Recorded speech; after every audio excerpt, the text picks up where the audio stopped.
Coming up today is decision time for millions of Koreans as the nation heads to the polls for the 2016 general election. They are selecting the candidates that will represent them in the National Assembly for the next 4 years. US media reports that North Korea could be gearing up to test fire a long-range mobile ballistic missile. First, the International Monetary Fund slashes its forecast for South Korea's economic growth this year to 2.7%. Stay tuned for these stories and more.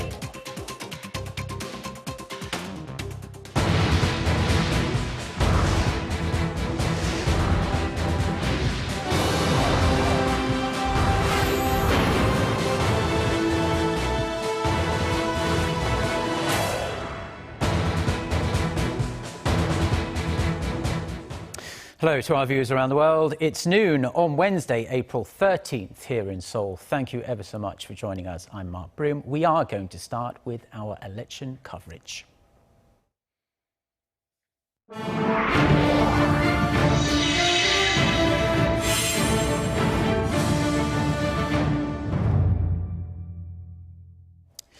So today is the day. It's the 2016 general election, and we're just past the halfway point of today's voting period after thousands of polling stations across the country opened at 6 a.m. this morning. Voters in Korea have the next 6 hours until 6 p.m. to cast their ballots and have their say on how the country is run over the next 4 years. It's a pretty damp and dreary day across most of Korea, but hopefully that isn't putting people off voting. We are going to start by connecting to our reporters at 2 polling stations in Seoul. We'll go to our Oh Soo-young shortly, but first let's speak to Lee Ji-won at a polling station in the capital central Jongno district, which is a barometer of Korea's voter turnout and a key battleground among the 3 main political parties. So, Ji-won, it is lunchtime now in Korea. I guess more people are starting to filter through. Hi, Mark. It's been just over 6 hours since this polling station opened, and about 600 people have come in to cast their ballot, which is slightly over 17% of the eligible voters designated to this station. More than 135,000 people are eligible to cast their ballots across the Jongno district, and 15.6% have voted as of 11 a.m., which is 2.7 percentage points lower than at the same point during the 2012 general election. To tell you briefly about why Jongno is such a key district, 3 former presidents were elected as lawmakers here on their road to becoming president.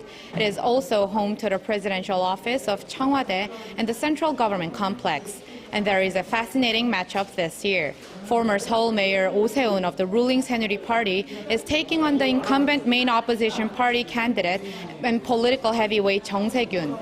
Those 2 are expected to duke it out, but 8 other candidates are also running here. With 10 candidates, it is the most heavily fought over district in the entire country. That's all I have for now. Back to you, Mark. Well, thank you very much, Ji-won. And now we're going to turn to Oh Soo-young, who's standing by at a community centre in southern Seoul. It's been transformed into a polling station for the day. Soo-young, how are things looking there? Hi Mark, I'm at a polling station in Seoul A district. Now that it's midday and lunchtime, more and more voters are coming by to cast their ballots. The turnout rate so far now stands at 13.2% as of 11 a.m. That's 2.5 percentage points lower than the last general election 4 years ago. With more than 360,000 eligible voters, the Seoul district accounts for roughly 4.3% of Seoul's electoral population. Let's see what some of the voters here had to say. I think the biggest issues are the economy and welfare.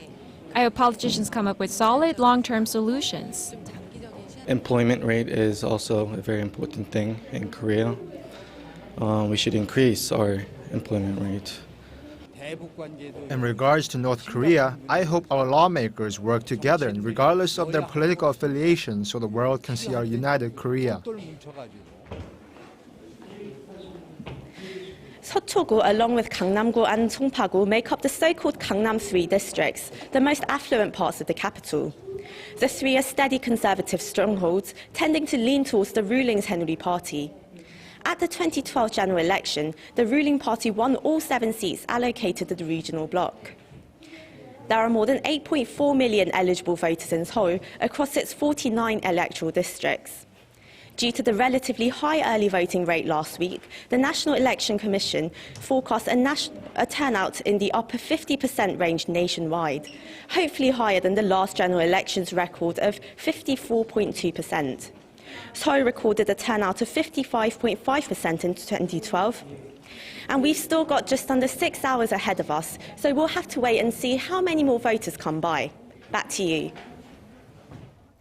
Thank you, Soo-young. We'll be connecting to our reporters throughout the day and into the night at polling stations across Korea, and more specifically Seoul. Of course, the polling stations themselves, though, will close at 6 p.m. Korea time. Now we are going to connect to our Jongno at the National Election Commission, which is bringing us the latest turnout figures for the entire country. So, Jongno, voting seemed to be rather slow going earlier. How's it looking now? Good afternoon, Mark. We're now just past the halfway point in today's voting, and voter turnout has been still below the levels in the previous elections in 2012. As of 11 a.m., turnout was 16.1%, which is 3.5% lower than compared to the same time 4 years ago. The bad weather this morning has been seen as the main factor behind this. But the figure expected to spike up at 1 p.m. when early voting numbers are incorporated into the total. Early voting took place for the first time at a general election last week, and turnout was at 12%. Although the morning voting figures have been slow, the National Election Commission has estimated that turnout will be higher than 2012 when the early voting numbers were added in, for a total that could reach 60%. In all, 42.1 million people are registered to vote this year, up almost 5% from 2012. Polling stations nationwide will close at 6 p.m. and then the ballot boxes will be transported to the 253 counting centres around the country. Early results are expected to come in at around 10 p.m. tonight. Back to you, Mark. Thank you for that report, Jongno. Now, wearing a red jacket, which both symbolises the ruling Saenuri Party and her economic revitalisation drive, President Park Geun-hye also visited a polling station near the top office of Cheongwade this morning. She left without making a comment, but the president had earlier urged voters to vote and form a parliament that will truly serve the people. The outcome of today's election could determine whether President Park will get a boost for her policy initiatives or face opposition challenges during the remaining 20 months of her term.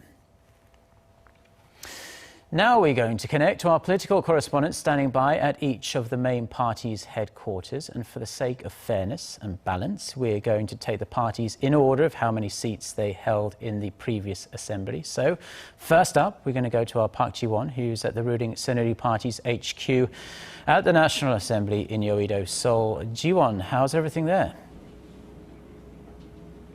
Hello, Mark. The ruling party's headquarters are rather quiet as of now, but obviously there's strong tension in the air with voting underway. The ruling Conservative Party's main political goal in this election is to retain its parliamentary majority in the 300-seat assembly. But the predictions about the likelihood of that have varied greatly. Some experts say they expect the party to win over 160 seats, while others say it will be more like 140, according to expert analysis based on polling results in dozens of highly contested districts nationwide. Another concern for the party is whether President Park Geun-hye's hometown of Daegu, the Conservative Party's traditional stronghold, will continue to strongly support the party in the midst of rather turbulent candidate nomination process. Party leader Kim Moo-sang will be arriving here sometime after 6 to watch the results with some of candidates. And we'll have the final election coming in later tonight or early tomorrow. And until then, we will keep you updated throughout the day. Back to you, Mark. Well, thank you, Ji-won. Hopefully some more reporters will be there later to keep you company. Lots of empty seats at the moment. But now we're going to go over to our Shin Se-min, who's joining us from the main opposition Minjoo Party of Korea's election headquarters at the National Assembly. So, Se-min, there's still a long day and night ahead of everyone, of course, but how are things looking there?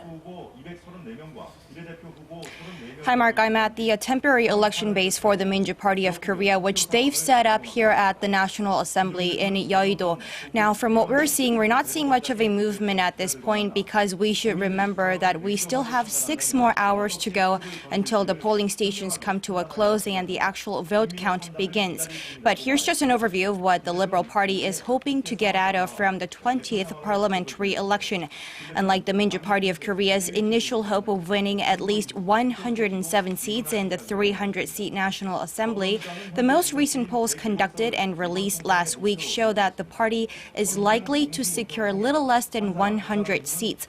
The major political parties, including the country's largest liberal camp, are aiming to do well in the Seoul metropolitan region, as a total of 122 seats, or nearly half of the entire electoral districts, are up for grabs in and around the capital. Now, the Minjoo Party of Korea hopes to sweep the Honam region in Korea's southwest, long known as a hotbed of support for the party. But that region has become a hotly contested battleground for the two opposition camps, the Minjoo Party of Korea and the Splinter People's Party. So we'll have to keep an eye on it and see how it pans out as the day unfolds. Mark, back to you in the studio. Thank you, Semin. Now we're going to connect to our Ji Myung-gil, who is at the minor opposition People's Party headquarters in Seoul. Myung-gil, how are things looking there? Well, hello, Mark. Officials will be stopping by later in the day as election results start rolling in, but there's not much of a whole activity going on at the moment. And we've just heard that party co-leader An Cheol-soo is expected to be here sometime before polls close at 6 p.m. And while co-leader Chun Jung-bae will be rallying with party members at the party's Gwangju office. Now, the party is hoping to secure between 35 and 40 parliamentary seats today. They hope to win 20 seats in the liberal stronghold of Jeollado province, 10 proportional representative seats, and 5 seats in and around Seoul. The party currently has 20 seats, the minimum number required to form a parliamentary negotiation bloc. The party says that although they might not see a large number of members elected in individual districts, they're still hoping to receive voter support for the party. As you may know, voters in Korea get 2 ballots, one listing district candidates and the other for a political party. The number of votes a party wins determines the number of proportional representatives the party gets.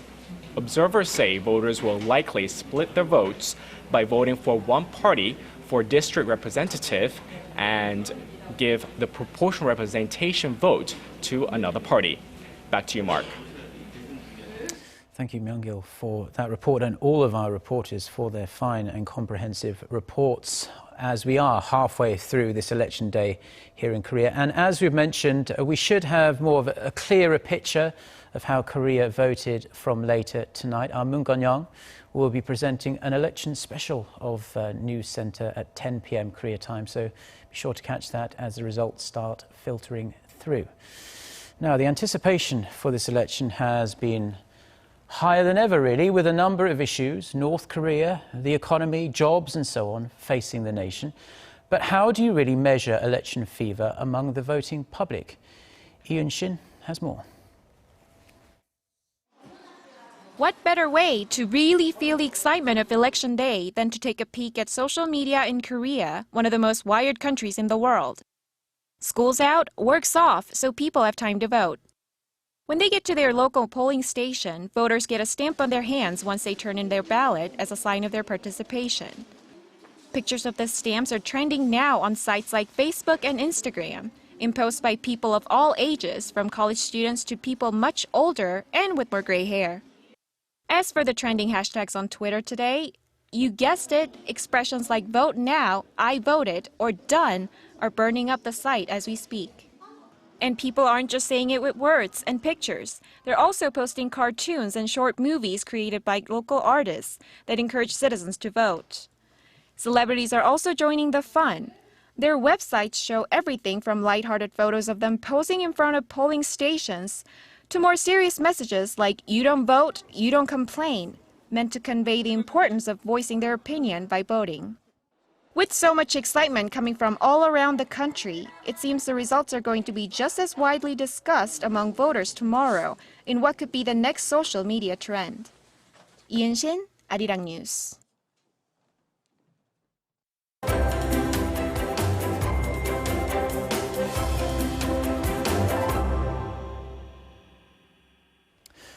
Now, in the rest of the day's news, U.S. media is reporting that American intelligence satellites have spotted signs North Korea may be preparing to test fire a mobile ballistic missile for the first time.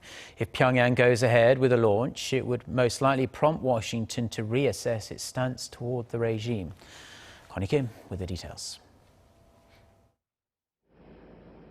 North Korea may be preparing for its first launch of a mobile ballistic missile that could potentially reach parts of the United States.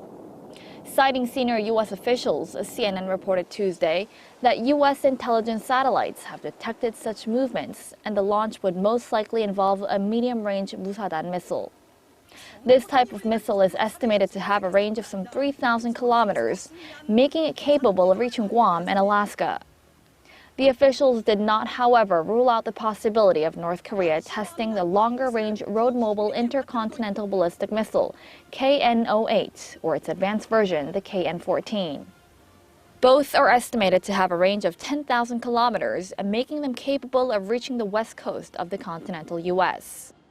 The report comes amid speculation Pyongyang could launch another provocation to commemorate the birthday of North Korea's founding leader Kim Il-sung on Friday. Last week, the North claimed that it successfully carried out a ground test of a powerful ICBM engine. The U.S. said it cannot discuss the validity of the report, but urged the North to refrain from provocative actions and instead focus on fulfilling its international obligations. With tensions continuing to rise over the North's nuclear missile programs, it doesn't seem like Pyongyang and Washington will meet anytime soon. There had been speculation that North Korean Foreign Minister Lee Soo-yong would seek a meeting with U.S. Secretary of State John Kerry on the sidelines of the landmark signing of the Paris Agreement on climate change at the UN headquarters in New York. But diplomatic sources in Washington have dismissed the idea. Connie Kim, Arirang News. The International Monetary Fund has cut South Korea's growth outlook for this year to 2.7%. The new forecast is fueling concerns Korea might be falling into a low-growth trap. Hwang Ji-hye has the details. Korea is forecast to fail to grow in the 3% range this year and the next. That's according to a new growth outlook released by the International Monetary Fund on Tuesday. The IMF expects Korea to expand 2.7% this year, down 0.2 percentage points from its previous projection early this year. For 2017, it expects Korea to grow 2.9%, also marking a cut from an earlier 3.2% forecast. The IMF said slowing demand in China will continue to take a toll on the Korean economy. In fact, Korea's main growth engine exports have dropped for over a year now, while demand within the economy remains sluggish. With that, the governor of Korea's central bank has also hinted that the BOK might cut its 3% growth outlook. As for the world economy, the IMF says recovery momentum has weakened due to increasing financial volatility and falling commodity prices. It predicts the global economy to expand 3.2% this year, down from its earlier projection of 3.4%. The IMF says advanced economies should focus on reforming their labor and public sectors and maintain their expansionary monetary policies, while emerging economies should tackle financial instability and tighten their budgets. Hwang Ji-hye, Arirang News.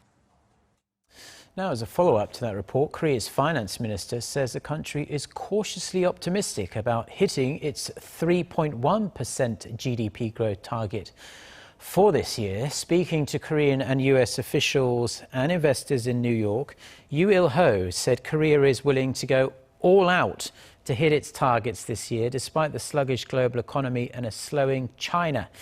Now, this all comes after that IMF report that cut Korea's outlook for this year to 2.7% and to 2.9% for 2017. The finance minister said that while Korea's exports are slowing, risks from China appear limited. In international news, the president of Brazil, Dilma Rousseff, who is facing impeachment in the National Congress, has accused her second-in-command of being involved in a plot to overthrow her. Rousseff said her enemies were openly trying to destabilize a legitimately elected president. She suggested her vice president was one of the leaders of the plot. He will take over if the Senate agrees to impeach Rousseff and proceed with a trial against her. A congressional committee on Monday recommended to the lower house that Rousseff be impeached for breaking budget laws to support her re-election in 2014, a charge Rousseff says was trumped up to remove her from office. And that is all we have for now. I'm Mark Broom. Have a great day, and thank you as always for watching. And if you are watching us in Korea and are eligible to vote, don't forget to head down to your local polling station before 6 p.m. today. We'll have all the latest on the general election throughout today and tomorrow on Arirang News. Our next newscast is coming up at 3 p.m. Korea time. So until then, goodbye.